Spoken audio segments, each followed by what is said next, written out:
ನಮಸ್ಕಾರ, ನೀವು ನೋಡ್ತಾ ಇದ್ದೀರಾ ಜಿ ಕನ್ನಡ ನ್ಯೂಸ್. ದಿನದ ಎಲ್ಲ ಪ್ರಮುಖ ಸುದ್ದಿಗಳನ್ನು ನೋಡೋಣ. ವಿಶೇಷ ಸಮಾಚಾರದಲ್ಲಿ ನಾನು ಶಿವರಾಮು.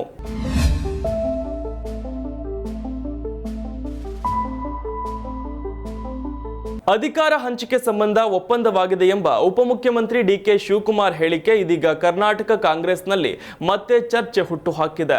ಡಿಕೆ ಶಿವಕುಮಾರ್ ಹೇಳಿಕೆಗೆ ಪ್ರತಿಕ್ರಿಯಿಸಿದ ಸಿಎಂ ಸಿದ್ದರಾಮಯ್ಯ, ನಮ್ಮ ನಡುವೆ ಯಾವ ಒಪ್ಪಂದವೂ ಆಗಿಲ್ಲ, ಹೈಕಮಾಂಡ್ ಹೇಳಿದಂತೆ ನಡೆದುಕೊಳ್ಳುತ್ತೇವೆ ಅಂತ ಪ್ರತಿಕ್ರಿಯಿಸಿದ್ದರು.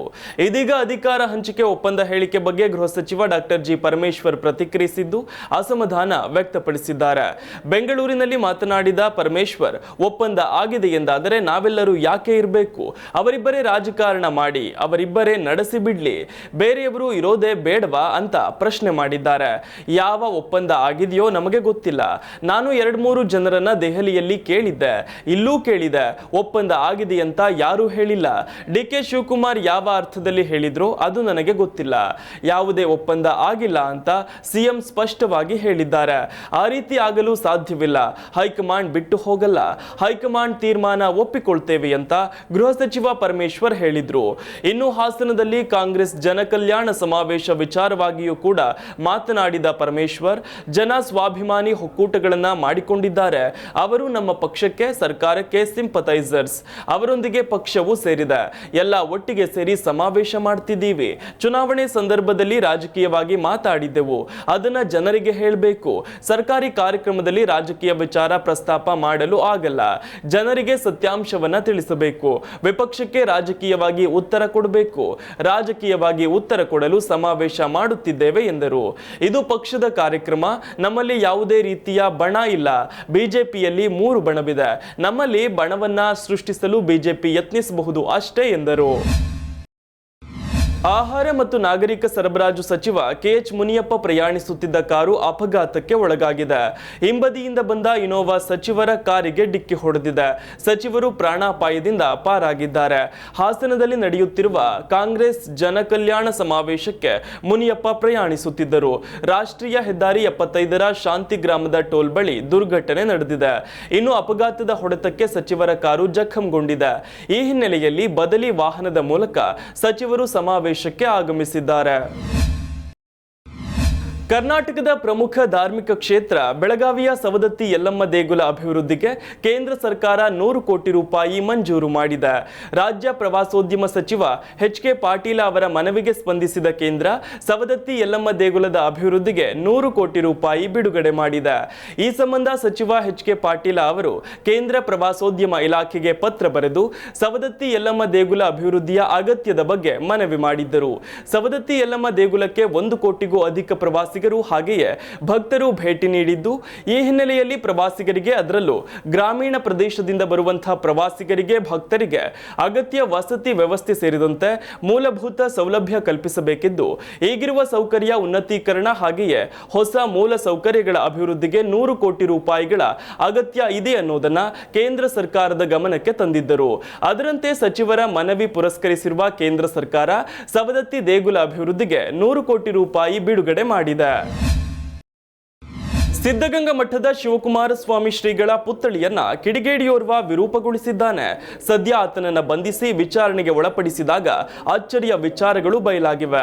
ಬೆಂಗಳೂರಿನ ಗಿರಿನಗರದ ಬಳಿ ವೀರಭದ್ರನಗರ ಬಸ್ ನಿಲ್ದಾಣದ ಹತ್ತಿರ ಕಳೆದ ಶನಿವಾರ ರಾತ್ರಿ ರಾಜಶಿವು ಎಂಬಾತ ಸ್ವಾಮಿಗಳ ಪುತ್ಥಳಿಗೆ ಸುತ್ತಿಗೆಯಿಂದ ಹಾನಿ ಮಾಡಿ ವಿರೂಪಗೊಳಿಸಿ ಪರಾರಿಯಾಗಿದ್ದ.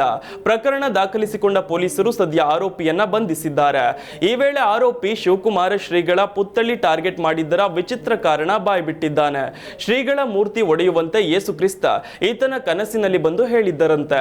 ಯೇಸು ಹೇಳಿದ್ದಕ್ಕೆ ಶ್ರೀಗಳ ಮೂರ್ತಿ ವಿರೂಪಗೊಳಿಸಿದ್ದೀನಿ ಅಂತ ಹೇಳಿದ್ದಾನೆ. ಅಂದಹಾಗೆ 7 ವರ್ಷಗಳ ಹಿಂದೆ ಹಿಂದೂ ಧರ್ಮದಿಂದ ಕ್ರಿಶ್ಚಿಯನ್ ಧರ್ಮಕ್ಕೆ ಮತಾಂತರಗೊಂಡಿದ್ದ ಆರೋಪಿ ಶಿವು ಹಿಂದೂ ದೇವತೆಗಳು, ಹಿಂದೂ ಧರ್ಮದ ಸಂತರು, ಸನ್ಯಾಸಿಗಳ ಮೇಲೆ ದ್ವೇಷ ಸಾಧಿಸುತ್ತಿದ್ದ. ಅದರಂತೆ ಆರೋಪಿಯು ಶಿವಕುಮಾರ ಸ್ವಾಮಿ ಶ್ರೀಗಳ ಪುತ್ಥಳಿಯನ್ನ ವಿರೂಪಗೊಳಿಸಿದ್ದಾನೆ. ಇದರ ಜೊತೆಗೆ ಕ್ರೈಸ್ತ ಧರ್ಮದ ಪ್ರಚಾರ ಮಾಡಲು ಭಿತ್ತಿಪತ್ರ ಹಂಚುತ್ತಿದ್ದ.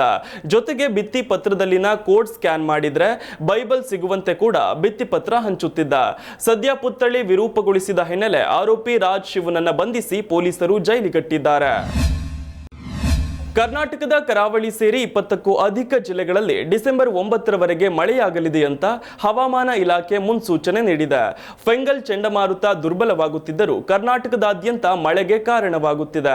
ಅದರಂತೆ ಮುಂದಿನ ಡಿಸೆಂಬರ್ 9ರವರೆಗೂ ದಕ್ಷಿಣ ಕನ್ನಡ, ಉಡುಪಿ, ಉತ್ತರ ಕನ್ನಡ, ಬೆಳಗಾವಿ, ಬೀದರ್, ಧಾರವಾಡ, ಗದಗ, ಹಾವೇರಿ, ಕಲಬುರಗಿ, ರಾಯಚೂರು, ಯಾದಗಿರಿ, ಬೆಂಗಳೂರು ಗ್ರಾಮಾಂತರ, ಬೆಂಗಳೂರು ನಗರ, ಚಿಕ್ಕಬಳ್ಳಾಪುರ, ಚಿಕ್ಕಮಗಳೂರು, ಚಿತ್ರದುರ್ಗ, ದಾವಣಗೆರೆ, ಹಾಸನ, ಕೊಡಗು, ಕೋಲಾರ, ಮಂಡ್ಯ, ಮೈಸೂರು, ರಾಮನಗರ, ಶಿವಮೊಗ್ಗ, ತುಮಕೂರಿನಲ್ಲಿ ಮಳೆಯಾಗಲಿದೆ. ಪ್ರೀತಿಯ ಅಮ್ಮನಿಗಾಗಿ ನಟ ವಿನೋದ್ ರಾಜ್ 1 ಕೋಟಿ ರೂಪಾಯಿ ವೆಚ್ಚದಲ್ಲಿ ದೇಗುಲದಂತಹ ಸುಂದರ ಸ್ಮಾರಕ ನಿರ್ಮಿಸಿದ್ದಾರೆ. ಕನ್ನಡದ ಜನಪ್ರಿಯ ನಟಿ ಲೀಲಾವತಿಯವರು ಆಗಲಿ 1 ವರ್ಷ ಕಳೆದಿದ್ದು ಇದೀಗ ನೆಲಮಂಗಲದಲ್ಲಿ ಅರ್ಥಪೂರ್ಣವಾಗಿ ನಿರ್ಮಾಣವಾಗಿರುವ ಸ್ಮಾರಕದ ಉದ್ಘಾಟನೆ ಕಾರ್ಯಕ್ರಮ ನೆರವೇರಿದೆ. ನಟ ವಿನೋದ್ ರಾಜ್ ತಮ್ಮ ತಾಯಿಯ ಸ್ಮರಣಾರ್ಥ ನಿರ್ಮಿಸಿರುವ ಈ ಸ್ಮಾರಕಕ್ಕೆ ವರನಟಿ ಡಾಕ್ಟರ್ ಎಂ ಲೀಲಾವತಿ ದೇಗುಲ ಅಂತ ನಾಮಕರಣ ಮಾಡಿದ್ದಾರೆ. ತಾಯಿಯೇ ದೇವರು ಎಂದು ನಂಬಿದ್ದ ಅವರು ಅಮ್ಮನಿಗಾಗಿ ದೇವಸ್ಥಾನವನ್ನೇ ಕಟ್ಟಿಸಿದ್ದಾರೆ. ಅಮ್ಮ ಮಗ ಅಂದ್ರೆ ಲೀಲಾವತಿ ವಿನೋದ್ ರಾಜ್ ಎನ್ನುವಷ್ಟರ ಮಟ್ಟಿಗೆ ಮಾದರಿಯಾಗಿದ್ರು. ಸದ್ಯ ಸೋಲದೇವನಹಳ್ಳಿಯ ಸ್ವಂತ ತೋಟದಲ್ಲಿ ಯಾರ ಸಹಾಯವೂ ಇಲ್ಲದೆ 1 ಕೋಟಿ ರೂಪಾಯಿಗೂ ಅಧಿಕ ವೆಚ್ಚದಲ್ಲಿ ವಿನೋದ್ ರಾಜ್ ಅವರು ತಾಯಿಯ ಸ್ಮಾರಕ ನಿರ್ಮಾಣ ಮಾಡಿದ್ದಾರೆ. ಇನ್ನು ಲೀಲಾವತಿಯವರ ಬಾಲ್ಯದಿಂದ ಬದುಕಿನ ಕೊನೆ ಕ್ಷಣದವರೆಗೂ ಕೂಡ ಸವೆಸಿ ಹೋದ ಕಾಲಘಟ್ಟಗಳ 60ಕ್ಕೂ ಹೆಚ್ಚು ಫೋಟೋಗಳನ್ನ ಸ್ಮಾರಕದಲ್ಲಿ ಅಳವಡಿಸಲಾಗಿದ್ದು ಸ್ಮಾರಕಕ್ಕೆ ದೇವನಹಳ್ಳಿ ಬಳಿಯ ಸಾದಹಳ್ಳಿ ಶಿಲೆಗಳನ್ನು ಬಳಸಿ ದೇಗುಲದ ರೂಪ ನೀಡಲಾಗಿದೆ. ಟಾಲಿವುಡ್ ಸ್ಟಾರ್ ನಟ ನಾಗಚೈತನ್ಯ ಮತ್ತು ನಟಿ ಶೋಭಿತಾ ಧೂಳಿಪಾಲ್ ಅದ್ದೂರಿಯಾಗಿ ದಾಂಪತ್ಯ ಜೀವನಕ್ಕೆ ಕಾಲಿಟ್ಟಿದ್ದಾರೆ. ಗುರು ಹಿರಿಯರ ಸಮ್ಮುಖದಲ್ಲಿ ನಟಿ ಶೋಭಿತಾ ಧೂಳಿಪಾಲ್ ಜೊತೆಗೆ ನಟ ನಾಗಚೈತನ್ಯ ಮದುವೆಯಾಗಿದ್ದಾರೆ.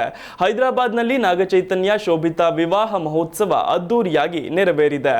ಇನ್ನು ಸ್ಟಾರ್ ನಟ ನಾಗಚೈತನ್ಯಗೆ ಇದು 2ನೇ ಮದುವೆಯಾಗಿದೆ. ಈ ಸ್ಟಾರ್ ಜೋಡಿಯ ಮದುವೆಗೆ ಎರಡೂ ಕಡೆಯ ಕುಟುಂಬಸ್ಥರು ಹಾಗೆಯೇ ಕೆಲ ಗಣ್ಯರು ಸ್ನೇಹಿತರಿಗೆ ಮಾತ್ರ ಆಹ್ವಾನ ನೀಡಲಾಗಿತ್ತು. ಹೀಗಾಗಿ ಅಕ್ಕಿನೇನಿ ಕುಟುಂಬವಂತೂ ಹಿರಿಯ ಮಗನ ಮದುವೆ ಹಿನ್ನೆಲೆಯಲ್ಲಿ ಸಂತಸದಲ್ಲಿ ಮುಳುಗಿದೆ. ಇನ್ನು ಭರ್ಜರಿ ವಿವಾಹದ ಬಳಿಕ ರಾಜಸ್ಥಾನ ಅಥವಾ ವಿದೇಶದಲ್ಲಿ ಡೆಸ್ಟಿನೇಷನ್ ವೆಡ್ಡಿಂಗ್ ಮಾಡೋದಕ್ಕೆ ಪ್ಲಾನ್ ಮಾಡಲಾಗ್ತಿದೆ ಅಂತಲೂ ಕೂಡ ಹೇಳಲಾಗ್ತಿದೆ. ಈ ಹಿಂದೆ ಸದ್ದಿಲ್ಲದೆ ಗುರು ಹಿರಿಯರ ಸಮ್ಮುಖದಲ್ಲಿ ಕಳೆದ ಆಗಸ್ಟ್ 8ರಂದು ನಟಿ ಶೋಭಿತಾ ಜೊತೆಗೆ ನಟ ನಾಗಚೈತನ್ಯ ನಿಶ್ಚಿತಾರ್ಥ ಮಾಡಿಕೊಂಡಿದ್ರು. ಖುದ್ದು ಟ್ವೀಟ್ ಮೂಲಕ ಮಗನ ಎಂಗೇಜ್ಮೆಂಟ್ ಬಗ್ಗೆ ಮಾಹಿತಿ ನೀಡಿದಂತಹ ಅಕ್ಕಿನೇನಿ ನಾಗಾರ್ಜುನ್ ಇಬ್ಬರಿಗೂ ಲೈಫ್ ಟೈಮ್ ಲವ್ ಹಾಗೆಯೇ ಸಂತೋಷವನ್ನ ಬಯಸುತ್ತೇನೆ ಅಂತ ಪೋಸ್ಟ್ ಮಾಡಿ ಶುಭ ಕೋರಿದ್ರು. ಇನ್ನು 2017ರಲ್ಲಿ ನಟಿ ಸಮಂತಾ ಜೊತೆ ನಾಗಚೈತನ್ಯ ಅವರ ಮದುವೆ ಆಗಿತ್ತು. 2021ರಲ್ಲಿ ಸಮಂತಾ ಮತ್ತು ನಾಗಚೈತನ್ಯ ದಾಂಪತ್ಯ ಜೀವನದಲ್ಲಿ ಬಿರುಗಾಳಿ ಎದ್ದಿದ್ದು ವೈವಾಹಿಕ ಬದುಕು ಮುರಿದು ಬಿದ್ದಿತ್ತು. ಇದಾದ ಬಳಿಕ ಶೋಭಿತಾ ಜೊತೆ ನಾಗಚೈತನ್ಯ ಡೇಟಿಂಗ್ ಮಾಡ್ತಿದ್ದ ಸುದ್ದಿ ಸಿಕ್ಕಾಪಟ್ಟೆ ವೈರಲ್ ಆಗಿತ್ತು. ನಾಗಚೈತನ್ಯ ಹಾಗೂ ಶೋಭಿತಾ ಮದುವೆ ಆಗ್ತಾರೆ ಅನ್ನೋ ಸುದ್ದಿ ಬಹಳ ಹಿಂದೆಯೇ ಕೇಳಿ ಬಂದಿತ್ತು. ಇದೀಗ ಕುಟುಂಬಸ್ಥರ ಸಮ್ಮುಖದಲ್ಲಿ ಈ ಸ್ಟಾರ್ ಜೋಡಿ ಅಧಿಕೃತವಾಗಿ ದಾಂಪತ್ಯ ಜೀವನಕ್ಕೆ ಕಾಲಿಟ್ಟಿದ್ದಾರೆ. ನಾಗಚೈತನ್ಯ ಮತ್ತು ಶೋಭಿತಾ ಅವರ ಮದುವೆಯ ಫೋಟೋಗಳು ಸದ್ಯ ಸೋಷಿಯಲ್ ಮೀಡಿಯಾದಲ್ಲಿ ಸಖತ್ ವೈರಲ್ ಆಗ್ತಿವೆ. ಇನ್ನು ನಾಗಚೈತನ್ಯ ಮತ್ತು ಶೋಭಿತಾ ಜೀವನದ ಹೊಸ ಅಧ್ಯಾಯ ಆರಂಭಿಸುತ್ತಿರುವುದನ್ನು ನೋಡಲು ಖುಷಿಯಾಗುತ್ತೆ. ಇದು ನನಗೆ ಒಂದು ರೀತಿಯ ಭಾವನಾತ್ಮಕ ಕ್ಷಣ. ನಮ್ಮ ಕುಟುಂಬಕ್ಕೆ ಶೋಭಿತಾಗೆ ಸ್ವಾಗತ. ನೀನು ಈಗಾಗಲೇ ನಮ್ಮ ಬದುಕಿನಲ್ಲಿ ಸಾಕಷ್ಟು ಖುಷಿ ತಂದಿದ್ದೀಯಾ ಅಂತ ಅಕ್ಕಿನೇನಿ ನಾಗಾರ್ಜುನ ಅವರು ಮದುವೆಯ ಈ ಫೋಟೋಗಳ ಜೊತೆಗೆ ಕ್ಯಾಪ್ಷನ್ ಬರೆದು ಹಂಚಿಕೊಂಡಿದ್ದಾರೆ. ನಾಗಚೈತನ್ಯ ಮತ್ತು ಶೋಭಿತಾ ಧೂಳಿಪಾಲ ದಾಂಪತ್ಯ ಜೀವನಕ್ಕೆ ಕಾಲಿಟ್ಟಿದ್ದಾರೆ. ಈ ನಡುವೆ ನಾಗಚೈತನ್ಯರ ಮಾಜಿ ಪತ್ನಿ ಹಾಗೂ ನಟಿ ಸಮಂತಾ ರುತ್ಪ್ರಭು ಪೋಸ್ಟ್ ಸಾಕಷ್ಟು ಚರ್ಚೆಗೆ ಎಡೆ ಮಾಡಿಕೊಟ್ಟಿದೆ. ಹಾಲಿವುಡ್ ತಾರೆ ವಯೋಲಾ ಡೇವಿಸ್ ಕಥೆಯ ಕುರಿತು ಅವರು ಪೋಸ್ಟ್ ಹಂಚಿಕೊಂಡಿದ್ದಾರೆ. ವಿಡಿಯೋದಲ್ಲಿ ಪುಟ್ಟ ಬಾಲಕ ಹಾಗೆಯೇ ಬಾಲಕಿಯ ನಡುವೆ ಫೈಟ್ ನಡೀತಿದೆ. ಆತ್ಮವಿಶ್ವಾಸದ ಮನೋಭಾವದಿಂದ ಹುಡುಗ ಜಗಳ ಆರಂಭಿಸಿ ನಂತರ ಹುಡುಗಿಯ ಎದುರು ಸೋತು ಅಳಲು ಆರಂಭಿಸ್ತಾನೆ. ಈ ವಿಡಿಯೋ ಹಂಚಿಕೊಂಡಿರ್ತಕ್ಕಂಥ ನಟಿ ಸಮಂತಾ ಹುಡುಗಿಯಂತೆ ಹೋರಾಡಿ ಅಂತ ಬರೆದುಕೊಂಡಿದ್ದಾರೆ. ಈ ಪೋಸ್ಟ್ ಸದ್ಯ ಸೋಷಿಯಲ್ ಮೀಡಿಯಾದಲ್ಲಿ ಸಾಕಷ್ಟು ವೈರಲ್ ಆಗ್ತಿದೆ. ಇನ್ನು ಸಮಂತಾ ಹಾಗೆಯೇ ನಾಗಚೈತನ್ಯ 2017ರಲ್ಲಿ ವಿವಾಹವಾದ್ರು. ಇಬ್ಬರ ಮದುವೆಯೂ ಕೂಡ ಸಾಕಷ್ಟು ಸುದ್ದಿಯಾಗಿತ್ತು. ಇನ್ನು 2021ರಲ್ಲಿ ಈ ಜೋಡಿ ವಿಚ್ಛೇದನ ಕೂಡ ಪಡೆದುಕೊಂಡಿದೆ. ಅವರು ಪರಸ್ಪರ ದೂರ ಆಗಿರೋದು ಅಭಿಮಾನಿಗಳಲ್ಲಿ ಬೇಸರ ಕೂಡ ಮೂಡಿಸಿತ್ತು. ಇದೀಗ ನಾಗಚೈತನ್ಯ ಶೋಭಿತಾ ಜೊತೆ ಸಪ್ತಪದಿ ತುಳಿದಿದ್ದಾರೆ. ಶಾರ್ಜಾ ಮೈದಾನದಲ್ಲಿ ನಡೆದ 19 ವರ್ಷದೊಳಗಿನವರ ಏಷ್ಯಾ ಕಪ್ನಲ್ಲಿ 13 ವರ್ಷದ ವೈಭವ್ ಸೂರ್ಯವಂಶಿ ಯುಎಇ ವಿರುದ್ಧ ಸ್ಫೋಟಕ ಬ್ಯಾಟಿಂಗ್ ಪ್ರದರ್ಶಿಸಿದ್ದಾರೆ. ಯುಎಇ ನೀಡಿದ 138 ರನ್ಗಳ ಗುರಿ ಬೆನ್ನಟ್ಟಿದ ಟೀಂ ಇಂಡಿಯಾ ಪರ ಆರಂಭಿಕರಾಗಿ ಕಣಕ್ಕಿಳಿದಿದ್ದ ವೈಭವ್ ಸೂರ್ಯವಂಶಿ ಅಜೇಯ ಅರ್ಧಶತಕ ಸಿಡಿಸಿದ್ರು. ಕ್ರೀಸ್ಗೆ ಕಾಲಿಟ್ಟು ತಾನು ಎದುರಿಸಿದ ಮೊದಲ ಎಸೆತದಲ್ಲಿಯೇ ವೈಭವ್ ಸಿಕ್ಸರ್ ಬಾರಿಸಿದ್ರು. ವೈಭವ್ ಅವರ ಈ ಸಿಡಿಲಬ್ಬರ ನೋಡಿದ ಯುಎಇ ಬೌಲರ್ಗಳು ಕೂಡ ದಂಗಾದ್ರು. ವೈಭವ್ ಮುಂದಿನ 10 ಎಸೆತಗಳಲ್ಲಿ 4 ಸಿಕ್ಸರ್ಗಳನ್ನು ಬಾರಿಸಿದ್ರು. ಹೀಗಾಗಿ ಕೇವಲ 32 ಎಸೆತಗಳಲ್ಲಿ ಅರ್ಧಶತಕ ಪೂರೈಸಿದ್ರು. ಇದು 19 ವರ್ಷದೊಳಗಿನವರ ಏಷ್ಯಾ ಕಪ್ನಲ್ಲಿ ವೈಭವ್ ಅವರ ಮೊದಲ ಅರ್ಧಶತಕವಾಗಿದೆ. ಎರಡನೇ ಓವರ್ನ ಎರಡನೇ ಎಸೆತದಲ್ಲಿ ಸ್ಟ್ರೈಕ್ ಪಡೆದ ವೈಭವ್ ಸೂರ್ಯವಂಶಿ ಅಲ್ಲಿ ಅಸ್ಕರ್ ಎಸೆತದಲ್ಲಿ ಸ್ಲಾಗ್ ಸ್ವೀಪ್ ಶಾಟ್ ಆಡೋ ಮೂಲಕ ಸಿಕ್ಸರ್ ಬಾರಿಸಿದ್ರು. ಇದಾದ ಬಳಿಕ ಅಯಾನ್ ಖಾನ್ ಅವರ ಮೂರನೇ ಹಾಗೆಯೇ 5ನೇ ಎಸೆತಗಳಲ್ಲಿಯೂ ಸೂರ್ಯವಂಶಿ ಬಿಗ್ ಸಿಕ್ಸರ್ ಬಾರಿಸಿದ್ರು. ವೈಭವ್ ಬಾರಿಸಿದ ಈ ಎಲ್ಲಾ ಸಿಕ್ಸರ್ಗಳು 80ರಿಂದ 90 ಮೀಟರ್ ದೂರ ಹೋಗಿ ಬಿದ್ದವು. ಕಳೆದ 2 ಪಂದ್ಯಗಳಲ್ಲಿ ಮುಕ್ತವಾಗಿ ಆಡಲು ಸಾಧ್ಯವಾಗದ ಕಾರಣ ವೈಭವ್ ಸೂರ್ಯವಂಶಿ ಅವರಿಗೆ ಈ ಇನ್ನಿಂಗ್ಸ್ ಬಹಳ ಮಹತ್ವದ್ದಾಗಿತ್ತು. ಪಾಕಿಸ್ತಾನದ ವಿರುದ್ಧ ವೈಭವ್ ಕೇವಲ 1 ರನ್ ಹಾಗೆಯೇ ಜಪಾನ್ ವಿರುದ್ಧದ ಪಂದ್ಯದಲ್ಲಿ ಕೇವಲ 23 ರನ್ ಗಳಿಸಿ ಔಟ್ ಆಗಿದ್ರು. ಆದರೆ ಯುಎಇ ವಿರುದ್ಧ ವೈಭವ್ ಬ್ಯಾಟಿಂಗ್ ಮಾಡಿದ ರೀತಿಯನ್ನು ನೋಡಿದ್ರೆ ಐಪಿಎಲ್ ಹರಾಜಿನಲ್ಲಿ ರಾಜಸ್ಥಾನ್ ರಾಯಲ್ಸ್ ತಂಡ ಈ ಆಟಗಾರನನ್ನ 1.1 ಕೋಟಿ ರೂಪಾಯಿಗೆ ಯಾಕೆ ಖರೀದಿಸಿತ್ತು ಅಂತ ಎಲ್ಲರೂ ಊಹಿಸಬಹುದು. ವೈಭವ್ ಬ್ಯಾಟಿಂಗ್ ಮಾಡ್ತಾ ಇರೋ ರೀತಿಯನ್ನು ನೋಡಿದ್ರೆ ಮುಂದಿನ ಐಪಿಎಲ್ ಪಂದ್ಯದಲ್ಲಿ ಯಶಸ್ವಿ ಜೈಸ್ವಾಲ್ ಅವರ ಜೊತೆಗೆ ಓಪನಿಂಗ್ ಮಾಡುವಂತಹ ಸಾಧ್ಯತೆಗಳು ಕೂಡ ಹೆಚ್ಚಿವೆ. ಪ್ರವಾಸಿ ಭಾರತ ವಿರುದ್ಧ ಅಡಿಲೇಡ್ನಲ್ಲಿ ನಡೆಯಲಿರುವ ಹಗಲು ರಾತ್ರಿ ಪಿಂಕ್ ಬಾಲ್ ಟೆಸ್ಟ್ ಪಂದ್ಯಕ್ಕೆ ಆತಿಥೇಯ ಆಸ್ಟ್ರೇಲಿಯಾ ತಂಡವು ಆಡುವ 11ರ ಬಳಗವನ್ನು ಪ್ರಕಟಿಸಿದೆ. ಆಸ್ಟ್ರೇಲಿಯಾ ನಾಯಕ ಪ್ಯಾಟ್ ಕಮಿನ್ಸ್ ಈ ಕುರಿತು ಮಾಹಿತಿ ನೀಡಿದ್ದಾರೆ. ತಂಡದಲ್ಲಿ ಏಕಮಾತ್ರ ಬದಲಾವಣೆ ಮಾಡಲಾಗಿದೆ. ಗಾಯಾಳು ಜೋಶ್ ಹೆಜಲ್ವುಡ್ ಬದಲು ಸ್ಕಾಟ್ ಬೋಲ್ಯಾಂಡ್ ಅವರನ್ನ ಸೇರಿಸಿಕೊಳ್ಳಲಾಗಿದೆ. ಇನ್ನು ಗಾಯದ ಆತಂಕದಲ್ಲಿದ್ದ ಮಿಶೆಲ್ ಮಾರ್ಷ್ ತಂಡದಲ್ಲಿ ಉಳಿದುಕೊಂಡಿದ್ದಾರೆ. ಇನ್ನು ಭಾರತದ ಆಡುವ 11ರ ಬಳಗ ಇನ್ನಷ್ಟೇ ಘೋಷಣೆಯಾಗಬೇಕಿದೆ. ಮತ್ತೊಂದೆಡೆ ಆಸೀಸ್ ಪಂದ್ಯದ ಹಿಂದಿನ ದಿನವೇ ಆಡುವ 11ರ ಬಳಗ ಪ್ರಕಟಿಸಬೇಕಿದೆ. ಭಾರತ ಹಾಗೂ ಆಸ್ಟ್ರೇಲಿಯಾ ನಡುವಿನ ಪಿಂಕ್ ಬಾಲ್ ಟೆಸ್ಟ್ ಪಂದ್ಯ ನಾಳೆ ಆರಂಭವಾಗಲಿದ್ದು 5 ಪಂದ್ಯಗಳ ಸರಣಿಯಲ್ಲಿ ಭಾರತ 1-0 ಅಂತರದ ಮುನ್ನಡೆ ಕಾಯ್ದುಕೊಂಡಿದೆ. ಪರ್ತ್ನಲ್ಲಿ ನಡೆದ ಮೊದಲ ಟೆಸ್ಟ್ ಪಂದ್ಯದಲ್ಲಿ ಭಾರತ 295 ರನ್ ಅಂತರ ಭರ್ಜರಿ ಗೆಲುವು ದಾಖಲಿಸಿತ್ತು. ಬಾಂಗ್ಲಾದೇಶದಲ್ಲಿ ನಡೆಯುತ್ತಿರುವ ಹತ್ಯಾಕಾಂಡದ ಮಾಸ್ಟರ್ ಮೈಂಡ್ ಪ್ರಧಾನಿ ಯೂನಸ್ ಅಂತ ಮಾಜಿ ಪ್ರಧಾನಿ ಶೇಖ್ ಹಸೀನಾ ಆರೋಪಿಸಿದ್ದಾರೆ. ಪ್ರಧಾನಿ ಹುದ್ದೆಗೆ ರಾಜೀನಾಮೆ ನೀಡಿ ದೇಶದಿಂದ ಪಲಾಯನ ಮಾಡಿದ ಬಳಿಕ ಮೊದಲ ಸಾರ್ವಜನಿಕ ಸಭೆಯನ್ನ ಉದ್ದೇಶಿಸಿ ಮಾತನಾಡಿದ ಅವರು, ಬಾಂಗ್ಲಾ ಪ್ರಧಾನಿ ಅಲ್ಪಸಂಖ್ಯಾತರ ಮೇಲೆ ದಬ್ಬಾಳಿಕೆ ನಡೆಸುತ್ತಿದ್ದಾರೆ, ಯೂನಸ್ ಜನಾಂಗೀಯ ಹತ್ಯೆ ನಡೆಸಿದ್ದಾರೆ, ಹಿಂದೂಗಳು ಸೇರಿದಂತೆ ಅಲ್ಪಸಂಖ್ಯಾತರನ್ನ ರಕ್ಷಿಸಲು ವಿಫಲರಾಗಿದ್ದಾರೆ ಅಂತ ಆರೋಪಿಸಿದ್ರು. 1975ರಲ್ಲಿ ತನ್ನ ತಂದೆ ಶೇಖ್ ಮುಜಿಬ್ ಉರ್ ರೆಹಮಾನ್ ಹತ್ಯೆಯ ರೀತಿಯಲ್ಲಿಯೇ ಆಗಸ್ಟ್ 5ರಂದು ತನ್ನ ಮತ್ತು ತನ್ನ ಸಹೋದರಿ ಶೇಖ್ ರೆಹಾನಾ ಅವರನ್ನ ಹತ್ಯೆ ಮಾಡುವ ಸಂಚು ರೂಪಿಸಲಾಗಿತ್ತು ಅಂತ ಶೇಖ್ ಹಸೀನಾ ಹೇಳಿದ್ದಾರೆ. ಯೂನಸ್ಗೆ ಅಧಿಕಾರದ ದಾಹ ಇದೆ, ಹಾಗಾಗಿಯೇ ಅವರು ಇಂತಹ ದಾಳಿಗಳನ್ನ ನಡೆಯಲು ಬಿಟ್ಟಿದ್ದಾರೆ ಅಂತ ಆರೋಪಿಸಿದ್ದಾರೆ. ಇನ್ನು ಆಗಸ್ಟ್ನಲ್ಲಿ ನಡೆದ ಬೃಹತ್ ಸರ್ಕಾರಿ ವಿರೋಧಿ ಪ್ರತಿಭಟನೆಯಿಂದಾಗಿ ರಾಜೀನಾಮೆ ನೀಡಿದ ನಂತರ ಭಾರತದಲ್ಲಿ ಆಶ್ರಯ ಪಡೆದ ನಂತರ ಹಸೀನಾ ಅವರ ಮೊದಲ ಸಾರ್ವಜನಿಕ ಭಾಷಣ ಇದು. ಇಂದು ನನ್ನ ಮೇಲೆ ನರಮೇಧದ ಆರೋಪ ಹೊರಿಸಲಾಗುತ್ತಿದೆ. ವಾಸ್ತವವಾಗಿ ಯೂನಸ್ ಯೋಜಿತ ರೀತಿಯಲ್ಲಿ ನರಮೇಧದಲ್ಲಿ ತೊಡಗಿಸಿಕೊಂಡಿದ್ದಾನೆ. ಈ ಹತ್ಯಾಕಾಂಡದ ಹಿಂದಿನ ಪ್ರಮುಖ ಸಂಚುಕೋರ ಯೂನಸ್ ಎಂದಿದ್ದಾರೆ. ಇನ್ನು ಚಿನ್ಮಯ್ ಕೃಷ್ಣದಾಸ್ ಬಂಧನದ ಕುರಿತು ಕೂಡ ಅವರು ಮಾತನಾಡಿ, ಹಿಂದೂ, ಬೌದ್ಧ, ಕ್ರಿಶ್ಚಿಯನ್ ಯಾರನ್ನೂ ಬಿಟ್ಟಿಲ್ಲ. 11 ಚರ್ಚ್ಗಳನ್ನು ಕೆಡವಲಾಗಿದೆ. ದೇವಾಲಯಗಳು ಹಾಗೆಯೇ ಬೌದ್ಧ ದೇವಾಲಯಗಳನ್ನು ಕೂಡ ಧ್ವಂಸಗೊಳಿಸಲಾಗಿದೆ. ಇನ್ನು ಹಿಂದೂಗಳು ಪ್ರತಿಭಟಿಸಿದಾಗ ಅವರನ್ನ ಬಂಧಿಸಿರುವುದು ಕೂಡ ದುಷ್ಟತನ ಎಂದಿದ್ದಾರೆ. ಬಾಂಗ್ಲಾದೇಶವು ಮೂಲಭೂತ ಮಾನವ ಹಕ್ಕುಗಳ ತತ್ವಗಳಿಗೆ ಅನುಗುಣವಾಗಿ ಎಲ್ಲ ಬಂಧಿತರಿಗೆ ಸೂಕ್ತ ಕಾನೂನು ಸಹಾಯ ಸಿಗುವಂತೆ ನೋಡಿಕೊಳ್ಳಬೇಕು ಅಂತ ಅಮೆರಿಕ ಹೇಳಿದೆ. ಭಾರತ ಬಾಂಗ್ಲಾದೇಶ ಬಾಂಧವ್ಯದಲ್ಲಿ ಹೆಚ್ಚುತ್ತಿರುವ ಒತ್ತಡದ ಮಧ್ಯೆ ಬಾಂಗ್ಲಾದೇಶವು ಮೂಲಭೂತ ಮಾನವ ಹಕ್ಕುಗಳ ತತ್ವಗಳಿಗೆ ಅನುಗುಣವಾಗಿ ಎಲ್ಲ ಬಂಧಿತರಿಗೆ ಸೂಕ್ತವಾದ ಕಾನೂನು ಪ್ರಾತಿನಿಧ್ಯವನ್ನ ಖಚಿತಪಡಿಸಿಕೊಳ್ಳಬೇಕು ಅಂತ ವಾಷಿಂಗ್ಟನ್ನಲ್ಲಿರುವ ಯುಎಸ್ ರಾಜ್ಯ ಇಲಾಖೆಯ ವಕ್ತಾರರು ಹೇಳಿದ್ದಾರೆ. ವಕೀಲರು ಬಾರದ ಕಾರಣ ಚಿತ್ತಗಾಂಗ್ ನ್ಯಾಯಾಲಯದಲ್ಲಿ ಬಂಧಿತ ಚಿನ್ಮಯ್ ಕೃಷ್ಣದಾಸ್ ಜಾಮೀನು ವಿಚಾರಣೆಯನ್ನ 1 ತಿಂಗಳುಗಳ ಕಾಲ ಮುಂದೂಡಲಾಯಿತು. ಅಷ್ಟೇ ಅಲ್ಲದೆ ಅಲ್ಲಿನ ಅಧಿಕಾರಿಗಳು ವಕೀಲರನ್ನ ಕೋರ್ಟ್ನ ಆವರಣಕ್ಕೆ ಬರದಂತೆ ತಡೆದಿದ್ದರು. ಇದಿಷ್ಟು ಈವರೆಗಿನ ಪ್ರಮುಖ ಸುದ್ದಿ. ನೋಡ್ತಾ ಇರಿ ಜಿ ಕನ್ನಡ ನ್ಯೂಸ್, ಸತ್ಯವೇ ಸುದ್ದಿಯ ಜೀವಾಳ.